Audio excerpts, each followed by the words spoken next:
These rhinos kicked ash. Unfortunately, the ash kicked harder. Let's go check him out on the fossil trails.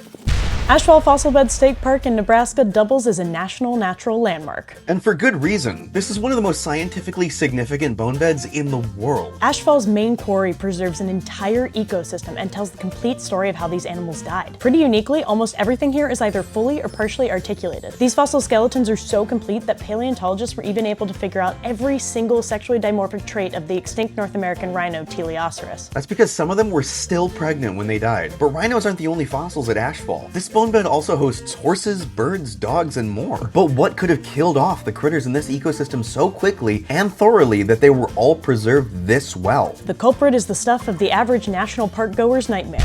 The Yellowstone supervolcano. 1.9 million years ago, Yellowstone supervolcano, which was located in southern Idaho at the time, erupted for the third time in its history, and the ash fell as far east as the Atlantic Ocean. In Nebraska, that ash fell in deadly quantities. But not everything died quickly. It took weeks for some animals to die, and we see that in the layers of the ash. In the lowest layers, they're all small animals like birds who suffocated and died first. In the middle layers, medium-sized animals like small horses appeared to have died in the second wave. Finally, in the highest layer of ash, the hardy barrel-chested rhinos, who managed to survive the initial eruption, eventually succumbed to a bone and lung disease they developed by ingesting volcanic glass while grazing for grass buried below. And yes, evidence for this disease is preserved in the rhino fossils. Now for the saddest part of the story. The very last individuals to die were the baby rhinos, who did not get this bone disease because they weren't consuming grass and ash, but rather milk from their mothers. They would have starved after their mothers died, and many baby rhino fossils can be found curled up next to their moms at Ashfall. Ugh, so tragic. But all in all, Ashfall is remarkable for how much it tells us about how the animals were living and how they died. There's almost nowhere else where you can get this detailed of a story about an extinct ecosystem. They also have amazing nature trails, educational exhibits, and a really great summer internship for young paleontologists. Check it out when you get the chance. Oh, and we should mention, you may have heard the rumor that Yellowstone is overdue and could